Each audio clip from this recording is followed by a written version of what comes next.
In 1924, in a quarry near Taung, South Africa, workers blasting limestone uncovered a small skull. It belonged to a child, roughly 3 years old, a member of an early hominin species called Australopithecus africanus, who lived nearly 3 million years ago.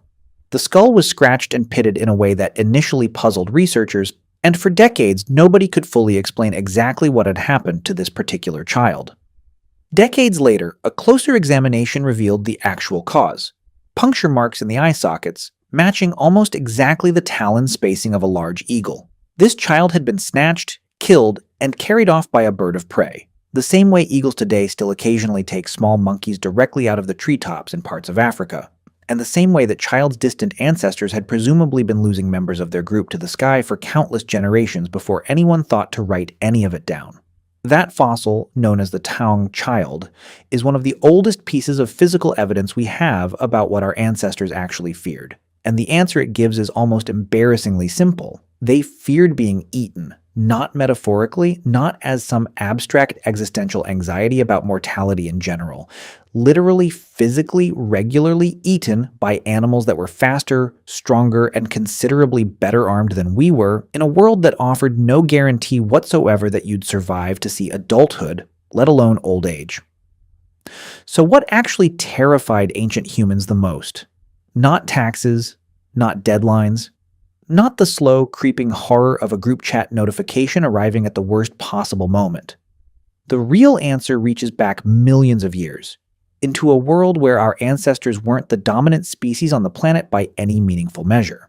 They were prey. And the fears that world burned into our nervous system are still running quietly in the background of your brain right now, every single time you hesitate before walking into a dark room without quite knowing why. Let's start with the single most well-documented ancient fear in the entire human psychological record, and it's not the one most people would immediately guess: snakes. Researcher Lynn Isbell, an anthropologist at the University of California, Davis, has spent decades building a genuinely radical argument called the snake detection theory. And it suggests something far more extreme than the simple observation that ancient humans were scared of snakes. It suggests that snakes were one of the primary forces that shaped the evolution of primate vision itself, including the specific visual architecture sitting in your skull right now as you read this. Isbell's argument is that snakes, as some of the earliest and most persistent predators of small mammals going back tens of millions of years, exerted such intense, sustained evolutionary pressure on early primates that natural selection favored individuals with sharper color vision, better depth perception, and forward-facing eyes specifically capable of spotting a camouflaged, motionless snake coiled silently in leaf litter before it could strike without warning. In other words, you may have the kind of eyes you have, the specific neurological wiring inside your own skull dedicated to vision, partly because your evolutionary ancestors spent millions of years trying desperately not to get bitten. The evidence backing this up is genuinely strange and compelling once you start digging into it. Primates have unusually large structures in a part of the brain called the pulvinar, involved heavily in visual attention and rapid threat detection, and researchers have found that this region contains neurons that respond specifically, rapidly, and preferentially to the visual shape of a snake, firing faster than they respond to other comparably dangerous stimuli presented under identical experimental conditions. Lemurs in Madagascar, a population of primates that evolved in near-total isolation from venomous snakes for tens of millions of years due to the island's geographic separation, have measurably poorer vision than primates that evolved on continents where snakes remained a constant, looming threat throughout their evolutionary history. The absence of the threat appears to have relaxed the evolutionary pressure that built sharper eyesight elsewhere on the planet, almost like a muscle allowed to atrophy once the original reason for its strength simply disappeared. And the fear itself shows up remarkably early and remarkably consistently across humans everywhere researchers have looked. Infants as young as 5 months old show measurable attentional bias toward images of snakes, locking onto them faster than they lock onto neutral objects like flowers or household items.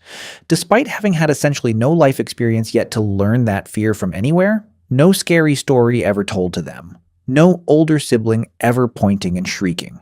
Experimental studies have found that adult humans can correctly identify a snake hidden in visual noise faster and more accurately than they can identify birds, cats, or fish under identical experimental conditions, suggesting a genuinely specialized detection system rather than a generic alertness to anything unusual. Researcher Martin Seligman, building on this kind of evidence back in 1971, proposed something called preparedness theory. The idea that humans aren't simply capable of learning to fear snakes the way you might learn to fear a specific dangerous intersection after a bad experience driving through it once. We are biologically preloaded to acquire that fear almost instantly, with minimal exposure required, because doing so kept countless generations of our ancestors alive long enough to actually reproduce and pass that same sensitivity along. You don't need to be bitten by a snake yourself to develop a powerful, immediate fear response to one.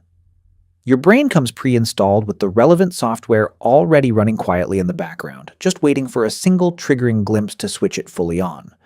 But snakes were only one entry on a considerably longer, considerably more brutal list because, for most of our species' existence, we weren't simply occasionally threatened by predators in passing. We were, by any reasonable definition available to biologists, prey animals ourselves, hunted regularly by a terrifying roster of large carnivores that no longer exist anywhere on Earth today. During the Pleistocene epoch, the long stretch of time during which the modern human brain was actively being shaped and refined by relentless natural selection, our ancestors shared the surrounding landscape with an almost cartoonishly dangerous cast of predators that would seem more at home in a horror film than in ordinary daily life. Smilodon, the saber-toothed cat built more like a heavily muscled bear than a modern lion or tiger, with canine teeth stretching nearly a foot from root to tip, designed specifically for ambushing and immobilizing large prey at frighteningly close range. Dire wolves, considerably larger and more powerfully built than modern gray wolves, hunting in coordinated packs that could isolate and overwhelm a single, vulnerable individual the moment they became separated from the safety of their group. Massive cave lions roaming across entire continents, prehistoric hyenas built for both scavenging and bone-crushing power, and giant eagles with wingspans wide enough to carry off a small child entirely. Exactly as the Taung fossil, records in horrifying physical detail preserved across nearly 3 million years. This wasn't a rare or occasional hazard tucked away at the margins of daily life. This was the baseline condition of ordinary existence for millions of years, long enough to leave permanent, lasting fingerprints on how the human nervous system processes threat even today, in a world that looks nothing like the one that originally built it. There's a fossil discovered at a separate South African site, dated to roughly 1.8 million years ago, showing the unmistakable bite marks of a large prehistoric cat embedded directly in the skull of one of our distant hominin relatives, Paranthropus robustus, a species closely related to our own evolutionary branch, and sharing much of the same vulnerable anatomy.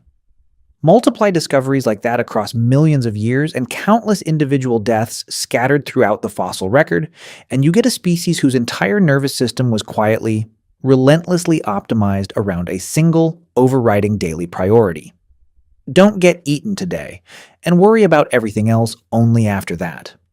Researchers studying this dynamic have pointed out a genuinely strange paradox sitting at the very center of modern human psychology as a direct result of this long history. We are, by any reasonable physical measure, available to us today, the single most dominant species this planet has ever produced, fully capable of hunting other species to extinction with frightening ease and reshaping entire continents to suit our convenience. And yet our minds still run on something much closer to ancient prey psychology. Flighty, anxious, quick to startle at sudden noise or movement, constantly scanning the environment for danger that, statistically speaking, almost never actually materializes in the modern world most of us now comfortably inhabit. That mismatch isn't a personal failing or some embarrassing character flaw worth feeling ashamed of. It's an inherited evolutionary legacy, a nervous system carefully built by millions of years of being hunted, now operating quietly inside bodies that, for the overwhelming majority of people alive today, are no longer being actively hunted by anything at all. Now let's talk about darkness specifically. because it deserves its own dedicated section in this story, given just how deeply and how universally it seems to be wired directly into human psychology across every single culture ever studied in any meaningful depth. Without fire, without any artificial light source whatsoever, nighttime for early humans meant something genuinely different from what it means for you tonight when you reach for a light switch without even consciously thinking about the gesture. It meant a sudden, total collapse of the primary sense humans rely on most heavily to detect approaching danger. Vision, the dominant sense that had been so carefully sharpened over millions of years of dodging snakes and scanning the tree line for stalking predators, simply stopped working in any genuinely useful way the moment the sun finally went down each evening. And many of the most dangerous predators sharing the ancient landscape were specifically nocturnal by nature, having themselves evolved to hunt most effectively in exactly the hours when human vision was at its absolute weakest and most compromised. This created a genuinely brutal asymmetry between predator and prey. At night, a predator could see you, smell you, or hear you approaching long before you ever noticed it, while you yourself could see almost nothing at all in return. Groups of early humans who treated darkness with real, instinctive caution, staying close to the protective glow of the fire, remaining alert through the night, deliberately avoiding unnecessary movement through unlit terrain after dark, simply survived at meaningfully higher rates than groups who failed to take the threat seriously enough. Over enough successive generations, that hard-won caution became deeply, permanently embedded directly in the human nervous system itself. Not merely as a learned habit passed down through cautionary stories and verbal warnings, but as something closer to an inherited reflex, switched on almost automatically the moment the lights go out, regardless of which specific culture or century you happen to have been raised in. This is precisely why the fear of darkness shows up so early and so consistently in human development today, and it's a genuinely compelling piece of supporting evidence for just how ancient this particular fear actually is at its biological root.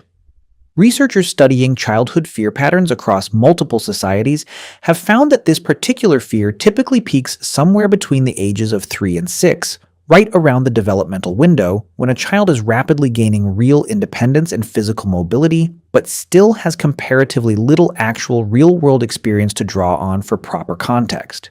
Critically, this fear shows up with remarkably similar timing across radically different societies and cultures scattered around the world.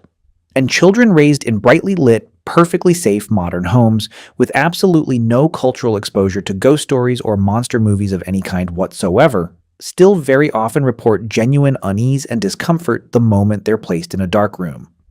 That consistency, appearing reliably across cultures with no direct contact or shared storytelling tradition connecting them, strongly suggests an inherited biological sensitivity rather than something purely learned secondhand from a scary movie or an older sibling's deliberate teasing in the dark. And here's the detail that should genuinely make you smile a little once you think it through fully. Even fully grown, completely confident adults today who know intellectually and rationally that nothing dangerous is actually lurking in their own dark hallway at home still frequently report a small, involuntary hesitation before stepping into an unlit room without first checking for a light switch. That brief pause isn't irrational paranoia or some embarrassing personal quirk worth feeling self-conscious about in front of others.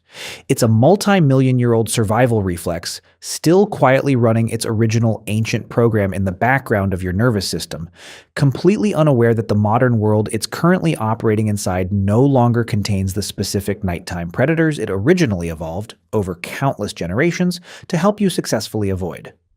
There's also the fear of the unknown more broadly, an entire category of ancient terror that doesn't map cleanly onto any single specific predator or hazard, but instead covers the vast, genuinely unsettling space of things early humans simply couldn't explain using the limited tools and knowledge available to them at the time, with no science to fall back on whatsoever.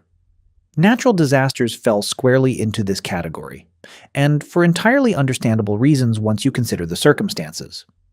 Storms, earthquakes, floods, and volcanic eruptions arrived without any meaningful warning, caused widespread devastation that no amount of personal strength, skill, or careful planning could meaningfully prevent or mitigate, and offered absolutely no comprehensible mechanism that early humans could point to and say, with any real confidence, yes, that's exactly why this happened to us.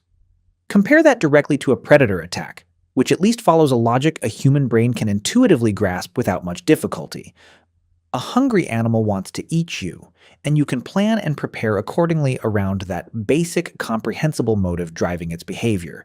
An earthquake offers no such comforting internal logic whatsoever. It simply happens, devastatingly and without warning, and then it's over almost as quickly as it began, leaving behind no identifiable enemy to fight back against, negotiate with, or meaningfully avoid the next time around. This same basic category of fear extended quite naturally to solar and lunar eclipses. Unusual celestial events streaking across the night sky. Strange and unfamiliar sounds echoing suddenly through a forest after dark, and death itself, which, without any scientific framework whatsoever for understanding disease, illness, or basic biological decline over time, must have felt like an arbitrary, capricious force capable of striking down even the strongest and most capable member of an entire group with seemingly no warning at all and no clear reason behind it. Researchers studying ancestral threat patterns note that fear of the unknown likely served a genuinely useful evolutionary function within this specific context, despite how irrational or counterproductive it can sometimes feel in hindsight today. In an environment absolutely riddled with real, lethal threats that often gave no advance warning whatsoever before striking, treating unfamiliar or unexplained phenomena with immediate, instinctive caution was, on balance, a far safer overall survival strategy than calmly investigating every strange new sound or unfamiliar sensation out of pure idle curiosity, even if that meant occasionally overreacting to something that ultimately turned out to be completely harmless in the end. And then there is, perhaps surprisingly to some viewers, one of the most consistently cited ancient fears across the entire historical and anthropological record: other humans. Early human groups depended entirely on close cooperation and mutual support for their basic day-to-day survival, sharing the considerable labor of hunting and gathering, pooling their collective vigilance against predators stalking the surrounding area, and providing each other genuine physical protection through sheer numbers and shared, distributed watchfulness throughout the day and night. But that same fundamental reliance on group living also created a very real, ever-present threat from rival groups competing for the exact same limited territory, scarce water sources, or productive hunting grounds in the surrounding region. Conflict between separate groups over these scarce contested resources could escalate quickly into real, lethal violence. And unlike a predator attack, which at least followed somewhat predictable behavioral patterns that could be carefully studied and reasonably anticipated over time, conflict between rival human groups carried the added psychological weight of betrayal, genuine unpredictability, and the deeply unsettling realization that the single most dangerous creature in your entire local environment might, under the wrong circumstances, ultimately turn out to be a member of your own species rather than some external predator entirely. This particular fear connects in genuinely fascinating ways to something already touched on elsewhere in discussions of ancient survival psychology: the deep evolutionary value of social bonding, structured cooperation, and carefully maintained trust within a stable, reliable group of people you could actually depend on. If other humans represented one of the most serious, persistent potential threats present in the ancestral environment, then maintaining strong, reliable, well-tested alliances within your own immediate group wasn't simply a pleasant social nicety to enjoy casually in your spare time around the fire. It was a genuine survival strategy in its own right, every bit as critical to staying alive day after day as recognizing a snake hidden motionless in the leaf litter or instinctively avoiding unnecessary movement through unlit, unfamiliar terrain once darkness had fully fallen. So what terrified ancient humans most? It wasn't one single, isolated fear sitting cleanly at the very top of some neatly organized list, easy to summarize in a single sentence. It was an entire interconnected, deeply layered system of overlapping threats, each one leaving its own distinct, lasting fingerprint somewhere on the architecture of the modern human brain you're currently using to read these very words. Snakes, camouflaged and nearly invisible, coiled in dense foliage, shaped the very structure of primate vision itself over tens of millions of years of sustained evolutionary pressure. Massive, now extinct predators hunting our ancestors regularly across the open Pleistocene landscape for millions of years, built a nervous system permanently primed for sudden danger, anxious and watchful even today, in an era when most of those specific predators no longer exist anywhere on the entire planet. Darkness, which stripped away our primary sense of vision at exactly the moment nocturnal hunters were historically most active and most genuinely dangerous, etched a lasting, deep-seated caution into the human mind so thoroughly that it still shows up reliably in ordinary 3-year-olds today, with no cultural prompting or scary story required whatsoever to produce it. The unknown, vast, and genuinely unexplainable without any scientific framework available to make sense of it, taught caution as the single safest default response to literally anything unfamiliar or unexpected appearing in one's surroundings. And other humans, simultaneously our greatest available source of protection and our single most unpredictable potential threat, shaped an entire complex, often contradictory psychology of trust, suspicion, and tightly bonded group loyalty that still visibly operates today.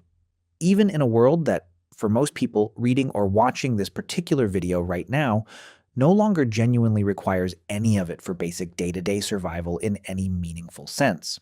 None of these deeply ancient fears have fully disappeared from the human mind. They've simply been quietly repurposed and rerouted, running steadily in the background of a brain that hasn't fully caught up yet to just how dramatically, almost unbelievably safe the modern world has actually become for most of the people currently living comfortably inside it. You don't need to personally fear Smilodon anymore, walking around worried about saber-toothed cats lurking nearby. The species has been completely extinct for roughly 10,000 years now, with no surviving descendants anywhere.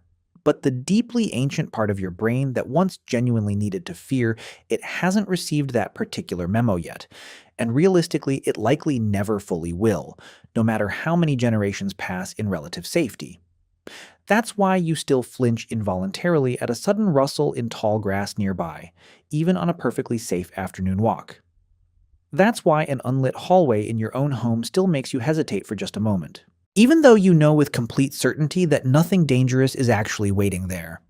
That's why a coiled garden hose lying unexpectedly in dim evening light can momentarily make your heart skip a beat before your slower, more rational mind has a chance to catch up and gently correct the mistake. You're not imagining any of it, and you're certainly not being irrational or overly sensitive when it happens. You're simply carrying around quietly and constantly a sophisticated survival system carefully built across millions of years of genuine danger for a world that, fortunately and remarkably for you personally, mostly doesn't exist anymore.